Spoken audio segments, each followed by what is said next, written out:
What is author marketing mastery through optimization, you ask? I'm going to tell you. It's the best way for us authors to make a living selling our books. Are you tired of hearing gurus tell you your book is only good enough to be a lead magnet for services?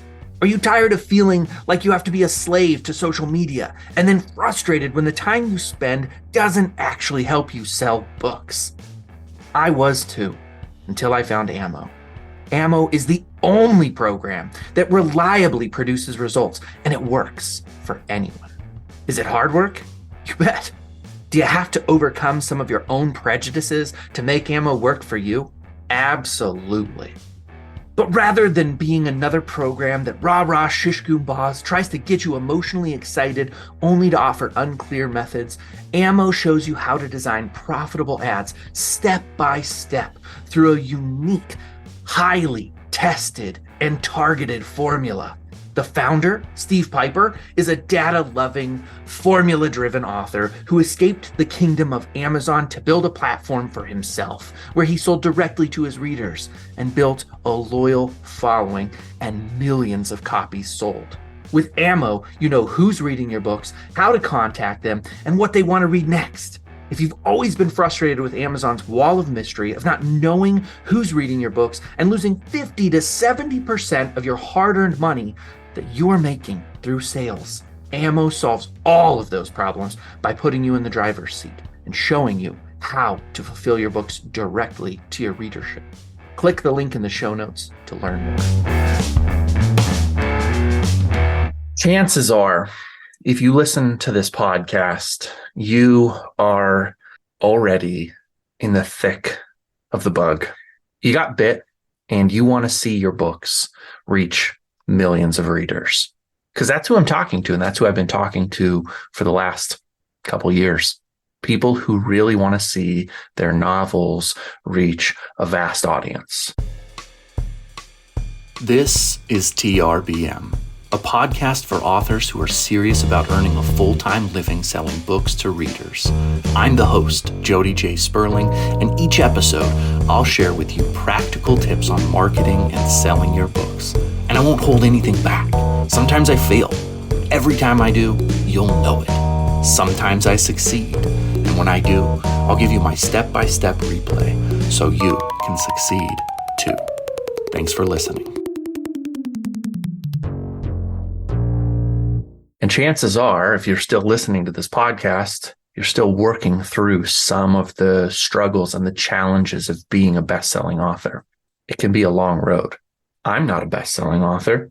I'm not anywhere close to the kind of reach that I believe I can have and that I started this journey to find.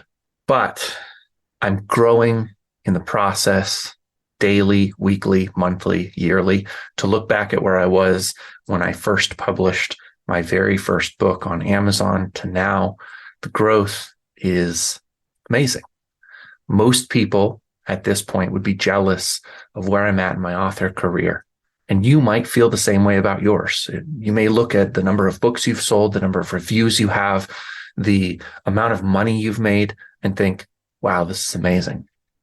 And if you're like me, you've probably noticed that you go in spurts where things are easy and light and the work comes freely to you. You write a lot, you publish a lot, you market a lot, and it just feels like the lightest thing in the world. And other times it's difficult to put a single word to the manuscript. It's difficult to spend a single dollar advertising or come up with a reel to put on Instagram to market yourself. I think all of this is fairly normal, but this morning I was on my dog walk and I realized that there is something that's happening to us that may be holding us back from everything that we want for ourselves. As always, the answer is 100% inside of you. If you want to see the kind of results that you know you're destined for, then you have to figure out a way to endure whether you can fix this problem or you have to succeed and strive in spite of this issue. But I also had this strong sense, this strong belief that now is the right time for this message and that I wanted you to hear this message and I wanted you to consider how it fits into your world. It's such a big deal for me that I'm replacing the typical Wednesday interview with this message, and I'll knock the interview to next Monday after Thanksgiving. Have you ever gotten really excited about something that you've done, gotten really excited about a new idea that you have? Have you ever been so pumped up because what you're about to do is world-changing big? You got a novel idea that was bigger than you could contain, and you saw the whole thing in one fell swoop, just came in like lightning, and the whole book front to back was right there in your brain. And you started working on it, and you were so excited you couldn't even contain yourself, and you told your wife, your husband, your boyfriend, your girlfriend, your mother, your father, your brother, your sister, your best friend. You told that person, whoever that person is for you, that is the person you tell the big things to, expecting shared excitement and enthusiasm, only to get the person to say, that's cool. But have you ever thought about, or, wow, that's amazing. Do you mind if I just play the devil's advocate for just a second? There's a lot of ways that this phrase can come out, but the devil's advocate is the enemy of everything you want to do. And so today I want to talk to you about what happens when somebody advocates for the devil. You see, the devil's not a good person, thing, entity, spirit. The devil is a dangerous son of a gun. The devil is the one who wants to destroy you. There's no mythology, there's no religion, there's no spiritual tradition, there is no anything where anybody ever says that the devil does anything good. The devil is not good. The closest the devil gets to be good is a trickster in Native American culture. And even then, the trickster is funny and entertaining, but the trickster is out to harm everybody but the trickster's self. That is the devil. I don't know where the phrase came from. I did a little bit of research. I have an idea for something that maybe I want to write and like flesh out a little bit more fully than just a podcast episode. But what I do know is that everywhere you find the devil is bad. And so the idea of being the devil's advocate seems crazy to me. The idea of being the devil's advocate, as far as I can tell, is to embrace speaking on behalf of an evil spirit. Okay, so what is an advocate? Someone who speaks on behalf of someone else, someone who represents someone. And who is that someone? In this case, the plural, no. The possessive, yes. Devils, possessive, the devils, not multiple devils, but the devil's advocate. I'm going to be the devil's advocate. That's not good. You are going to speak on behalf of an evil spirit to try to tamp down somebody else's enthusiasm, to try to temper someone's excitement, to try to rein in somebody's belief and dreams. I just want to be the devil's advocate. Have you ever thought about this before? Have you ever considered this? I want to make sure you've thought about all of the different implications here. Oh man. Oh, I'm going to represent the enemy.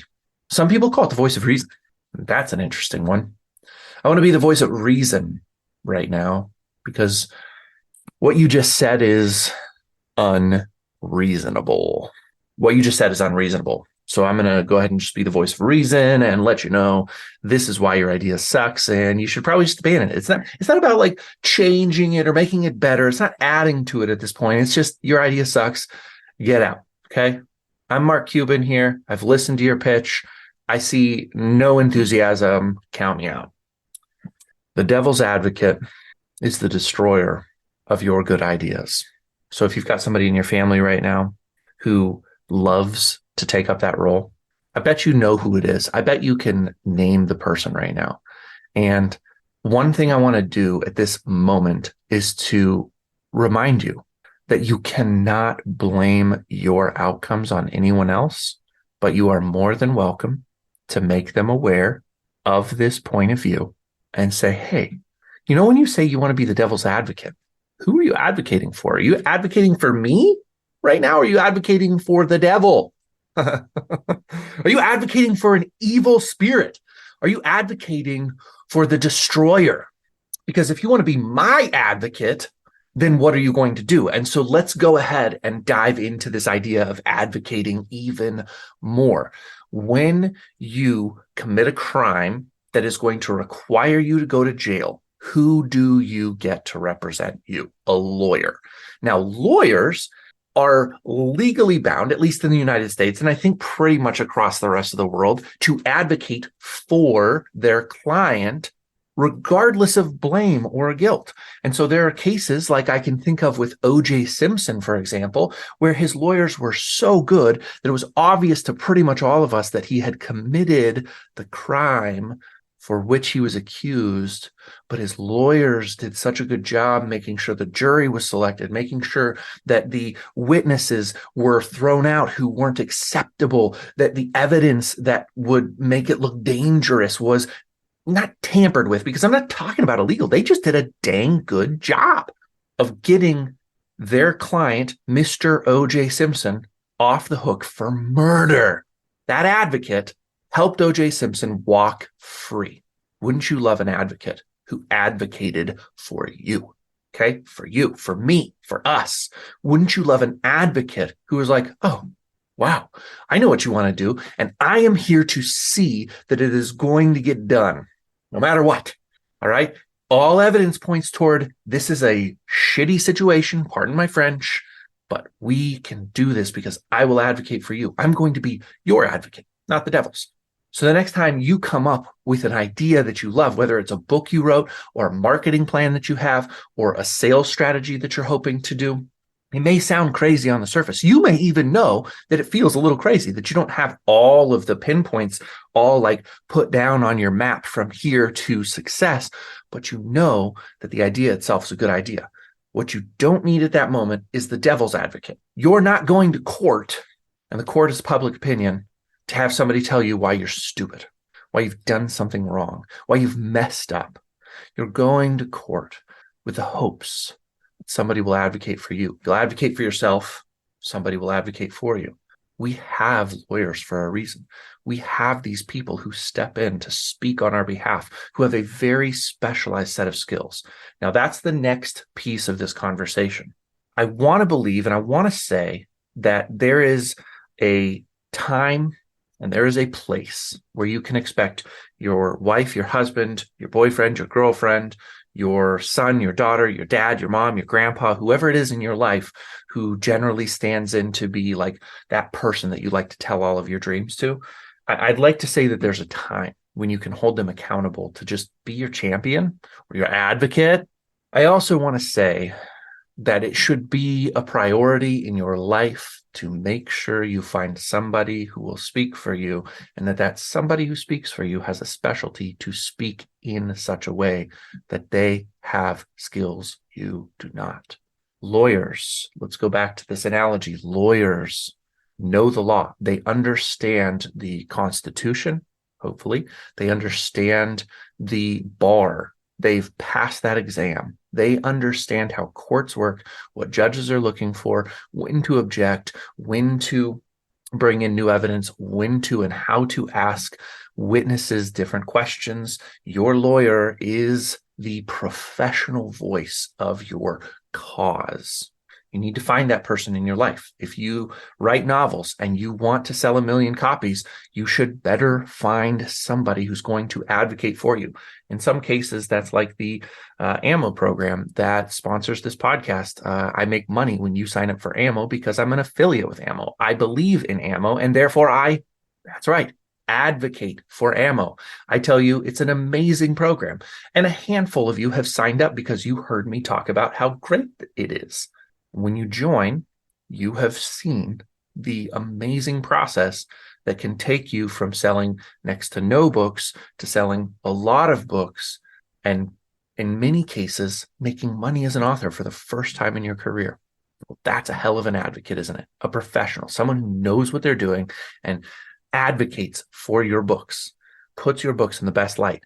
An advertisement that works, that really changes things, that makes an impact. That's an advocate. That's a good advocate. Bad advocate, the devil's advocate. Good advocate, ammo. Again, I want to say that we can trust our family members. We can trust our wives and our husbands and our boyfriends and girlfriends, dads, moms, girlfriends, boyfriends, grandmas, dads. I'm just going to keep saying all those people over and over again, because those are the people that you think are supposed to speak on your behalf. And so they just come to mind. And yet sometimes they're not the people who speak on your behalf.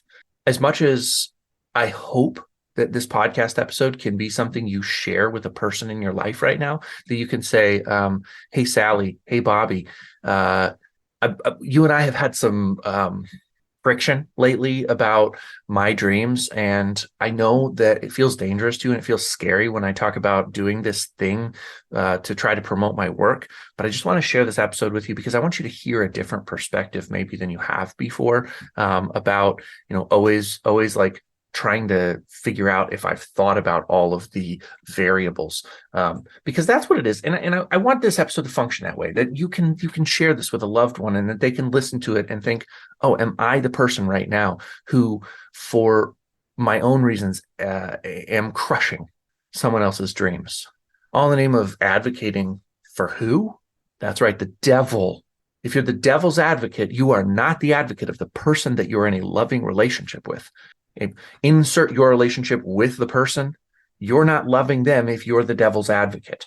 I know all of the objections because I live with the devil's advocate. I know the objections. I know the concerns. I know the fears. And so this is what we have imposed in my family. This is how it works in my family. And I would highly encourage you to do the same thing, because it will change how you relate to the people that love you and whom you love. First off, understand that anytime someone is being a devil's advocate, they are not doing it because they don't believe in you. They're doing it because they are afraid for themselves. They're doing it because they are afraid for themselves. I'm going to say it one more time. I'm going to let you sit on this. The devil's advocate in your world is advocating for the devil because they are afraid for themselves. Now we're going to go super duper deep right now into the spiritual tradition that the word devil comes from. Okay, there are other versions of devils and tricksters in lots of different traditions, but the one where the actual word devil comes from is Judaism, Christianity, the English version most specifically. So as the Bible comes up, you have the devil appear in Job by name. He's a character in Job. He's a pretty scary character in Job. And who is he advocating for? Nobody. For himself. He's advocating for himself. He's the lawyer. He's representing himself in the court of God against Job. And he says, there's nobody in the world who likes you, God. So just want to let you know that your old buddy Job, he only speaks well of you because you give him all kinds of good stuff. Take it all away and Job will fall apart. You can read the rest of the book if you want to, but the devil actually is in court advocating for himself. And he does a pretty darn good job, if I'm going to be honest. Like, at his hand, tens of people are murdered in an experiment. Now, let's hope that this is actually just sort of a large scale metaphor, kind of like a Pilgrim's Progress sort of thing, and that God didn't decide to kill a bunch of people just to prove that Job was a badass. Maybe, I don't know. I'm not really sure what I believe about all these things. It seems pretty, weird to murder people to prove that a guy will be loyal. Anyway, it sucked being Job. We can all agree, whether it was just a metaphor, a story, or real life. Nobody wants to be Job. I will say, while I'm on this topic, that the end of Job is really strange for me. Always has been, because after he has proven that he is fairly righteous and like the devil was wrong, the devil lost that case. Job's repayment is not that the people that he loved and was with are brought back to life, which we know could happen from the Lazarus situation. He gets new wives, he gets new children. He's like, apparently his first one sucked really bad and he secretly hated them because why else would you get all new ones? I mean, I don't want to hit too close to home right now, but I've got my beloved podcast co-host, and daily I am seeing his mortality in really close microscopic reality. And when he does die, I'll be there with him. And then I'm not going to run out and get another cat because you can't replace the one. Maybe someday I'll have another cat, but I'm going to give it some time to grieve because grieving is respectable. You just can't replace what a loved one is. And so anyways, it's a bit of a tangent on this journey. Now I want to go back to the original devil story and the real devil's advocate. Again, devil is advocating for himself. He's in this place called the Garden of Eden. I'm going to assume that there's 3 of you out there who don't know this story, so I will tell it in a little more detail than I necessarily want to. But so Adam and Eve are created by God, and they're wandering around having a wonderful time. They're naked. They're not ashamed. They get to eat whatever they want. They don't need meat to survive. The animals live in harmony with each other. The lions lay with the lambs.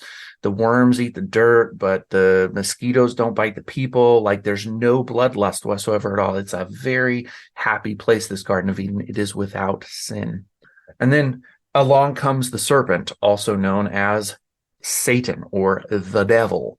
And the devil talks to Eve. Let's not get into all of the different gender roles that are going on here. I'm not interested in that. I'm literally talking about this as a concept, but I'm setting up the story. The serpent talks to Eve. And there's this tree in the garden. It's the one thing that the creator God said to Adam and Eve, you can't eat that. Even though it's a fruit, you can't eat it. Who knows why he put it there? It doesn't quite make sense to me. I don't understand it. Again, it's just a story I'm telling you, but there's a tree with a fruit. And if you eat the fruit of the tree of good and evil, which is the name of the tree, like we have apple trees and orange trees and then good and evil trees. Actually, there's only one of them though. So if you cut it down, there's no more good and evil tree. It's dead. Good and evil is dead.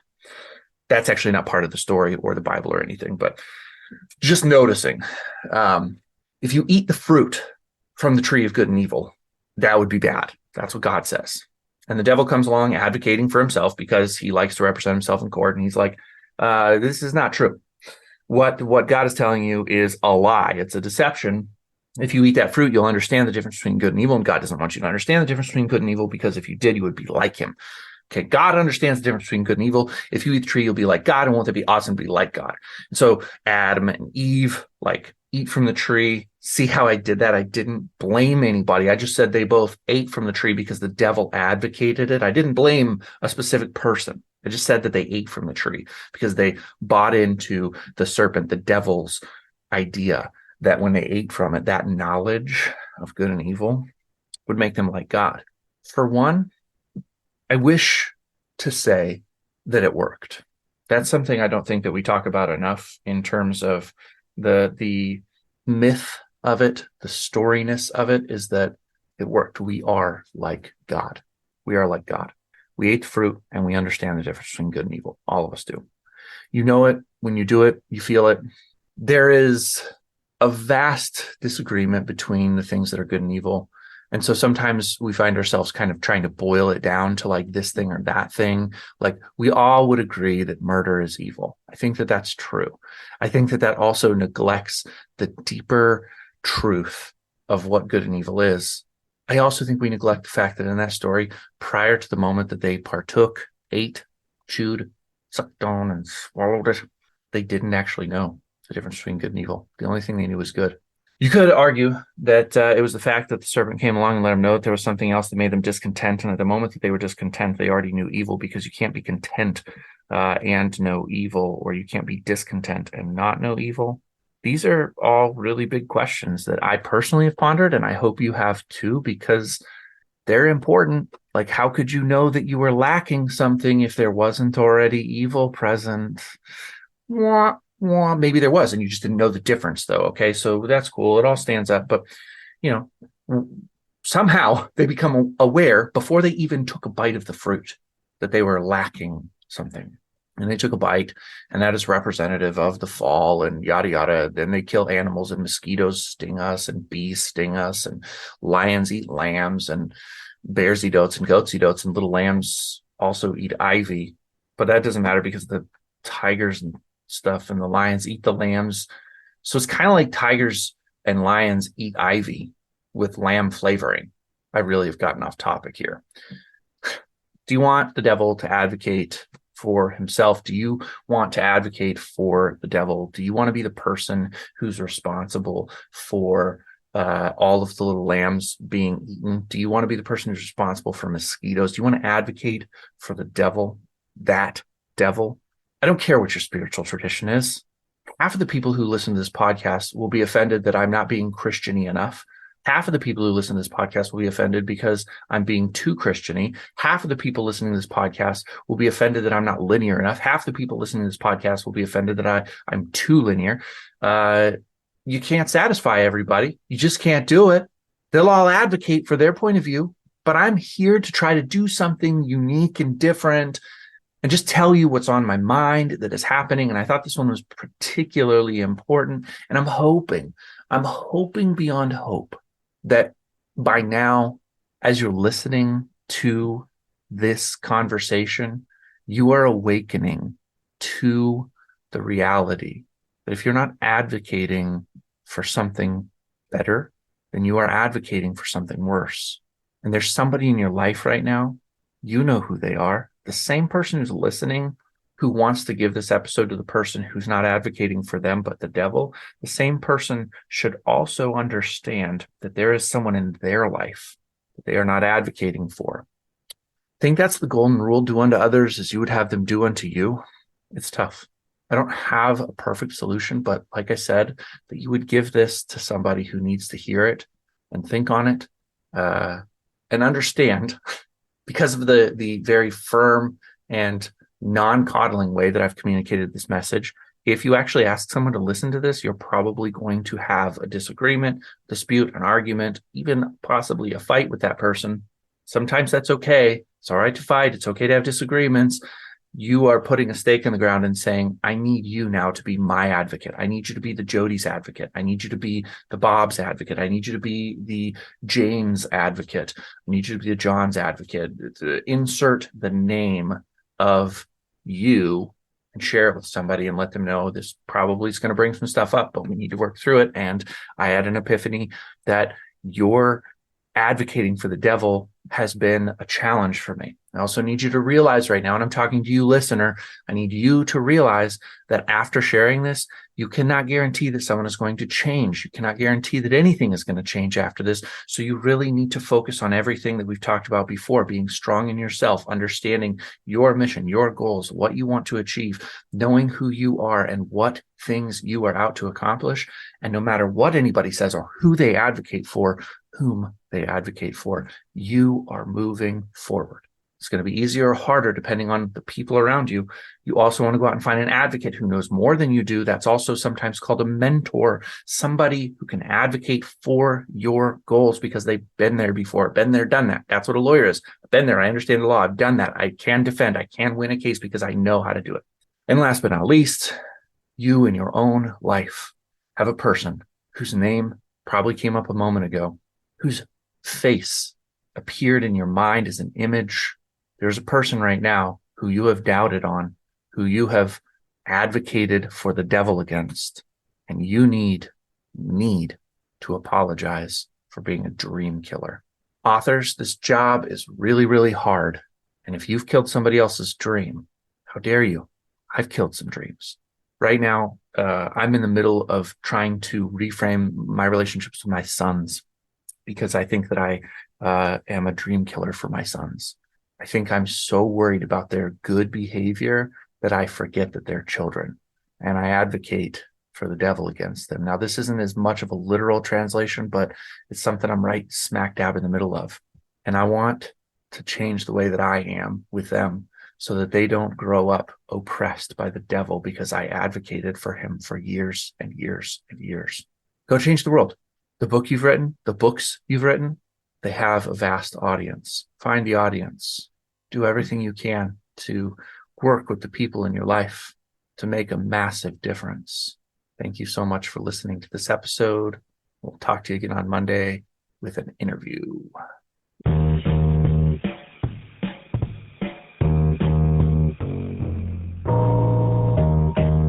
Thank you for listening to TRBM. The theme music was provided by the ever-talented Christopher Talon. And hey, if you liked what you heard, share this show with other readers, because what's the point of telling stories if nobody's listening?